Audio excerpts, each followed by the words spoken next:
નમસ્કાર મિત્રો, પેરના ન્યૂઝમાં આપનું સ્વાગત છે। આજ રોજ વડોદરા જિલ્લા ભાજપ કાર્યાલય પર વડોદરા જિલ્લા ભાજપ પ્રમુખ રસિકભાઈ પ્રજાપતિની નિમણૂક થતાં વડોદરા જિલ્લા ભાજપ બક્ષી પંચે જિલ્લા પ્રમુખનો સત્કાર સમારોહ રાખવામાં આવ્યો હતો। આજ રોજ વડોદરા જિલ્લા ભાજપ કાર્યાલય જિલ્લા ભાજપ પ્રમુખ રસિકભાઈ પ્રજાપતિનું જિલ્લા બક્ષી પંચ મોરચા દ્વારા સન્માન સમારોહ રાખવામાં આવ્યો હતો। તેમાં જિલ્લા ભાજપ પ્રમુખ રસિકભાઈ પ્રજાપતિ, પૂર્વ જિલ્લા બક્ષીપંચ મોરચાના પ્રમુખ અને હાલ જિલ્લાના મહામંત્રી ડૉક્ટર બીજે બ્રહ્મભટ્ટ સાહેબ, પૂર્વ જિલ્લા પ્રમુખ બક્ષીપંચ મોરચા અને હાલ કોષાધ્યક્ષ એવા અમારા ગોપાલભાઈ રબારી, જિલ્લા બક્ષીપંચ મોરચાના મહામંત્રી રોહિતભાઈ બારોટ, મહેશભાઈ રબારી, જિલ્લા બક્ષીપંચ ઉપપ્રમુખ સાજનભાઈ ભરવાડ, પ્રશાંત બારોટ, પંકજભાઈ સાધુ, જિલ્લા બક્ષીપંચ મંત્રી હસમુખભાઈ ઠાકોર, જિલ્લા કોષાધ્યક્ષ ચંદ્રેશભાઈ રાણા દ્વારા દીપ પ્રાગટ્ય કરીને કાર્યક્રમને ખુલ્લો મૂકવામાં આવ્યો હતો।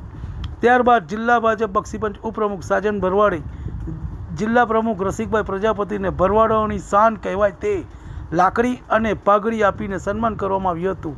જિલ્લા મહામંત્રી રોહિતભાઈ બારોટ, મહેશભાઈ રબારી, હસમુખભાઈ ઠાકોર દ્વારા મુમેન્ટ આપીને સન્માન કરવામાં આવ્યું હતું। ગોપાલભાઈ રબારીએ પ્રમુખ રસિકભાઈ પ્રજાપતિને દ્વારકાધીશનું મંદિર આપી સન્માન કરવામાં આવ્યું હતું।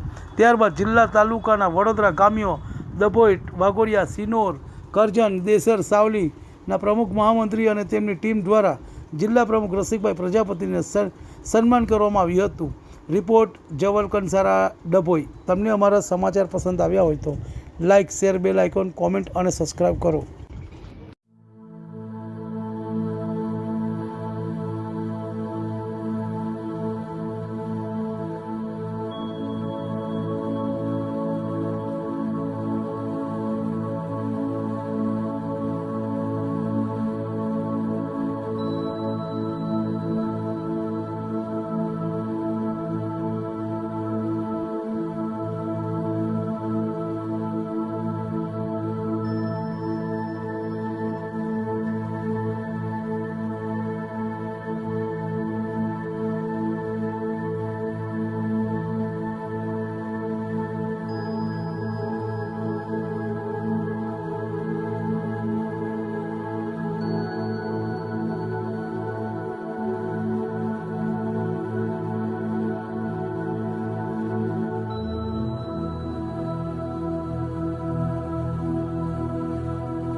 આજે વડોદરા જિલ્લા બક્ષીપંચ મોરચાના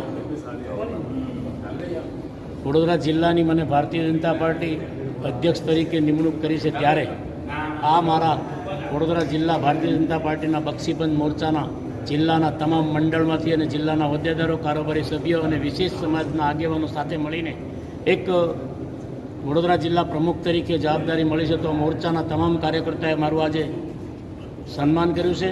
એ મારું સન્માન નથી, ભારતીય જનતા પાર્ટીના કાર્યકર્તાનું સન્માન છે અને વડોદરા જિલ્લાના સૌ હોદ્દેદારોનું સન્માન છે. એક સમાજના સૌ ભારતીય જનતા પાર્ટીના અને મોરચાના સૌ પદાધિકારીઓનું આ સન્માન છે. આ સન્માન કર્યું છે, ત્યારે આજે દેશની અંદર જે પરિસ્થિતિ ચાલી રહી છે, તો હું તમામ મિત્રોને વિનંતી કરું કે ઓપરેશન સિંદૂર અને દેશના વડાપ્રધાનને આ દેશની જે અત્યારે જે સમસ્યા ચાલી રહી છે, ત્યારે આપ સૌની જવાબદારી છે કે પોતે પોતાની જવાબદારી સમજો. વિશેષ આ કટોકટીની અંદર આપણે જે સૌ ગુજર્યા હતો, આપણા દેશના વડાપ્રધાન સન્માન્ય નરેન્દ્રભાઈ મોદી, અમિત શાહ, રાજનાથસિંહ અને તમામ સૌ સંગઠનો જે કામ કરી રહ્યા છે, ત્યારે આપણે પણ આપણી પરિસ્થિતિને ધ્યાનમાં રાખી અને સૌ સાથે મળીને આપણે આ કાર્ય આપણો જે કાંઈ છે એને વિશેષ સન્માન ન ગણીએ અને બને ત્યાં સુધી આપણે સરકાર જે કરી છે એમાં વધુ આપણે ધ્યાન આપીએ. હું આપ સૌ પધાર્યા છો તે હું સન્માન જ માનું છું અને વિશેષ ભારતીય જનતા પાર્ટીના આગામી જે કાંઈ આપણી પાસે જવાબદારી આવે એને જે રીતે તમે ઉજવી છે, આપણી માટે આ કઠોર પરિસ્થિતિની અંદર જે આપણને જે કાંઈ કાર્યક્રમ આપણે કરવાના છે એ આપણે ખરા ઉતરીએ એવું સૌ તમારા વતી હું આ વડોદરા જિલ્લાને પ્રમુખ વતી અને મોરચાના સૌ કાર્યકર્તા વતી હું આપ સૌનો ખૂબ ખૂબ આભાર માનું છું. અને જે જ રીતે તમે કાર્ય કર્યું એ જ રીતે આ વડોદરા જિલ્લાની અંદર ભારતીય જનતા પાર્ટીના તમામ હોદ્દેદારો કાર્ય કરશો અને સૌ નીચે સુધી સરકારની જે કાંઈ યોજના હોય એ મંડળ સુધી સૌ તમારા થકી પહોંચે એવી શુભકામના પાઠવું છું. અસ્તુ ભારત માતા કી જય, વંદે માતરમ.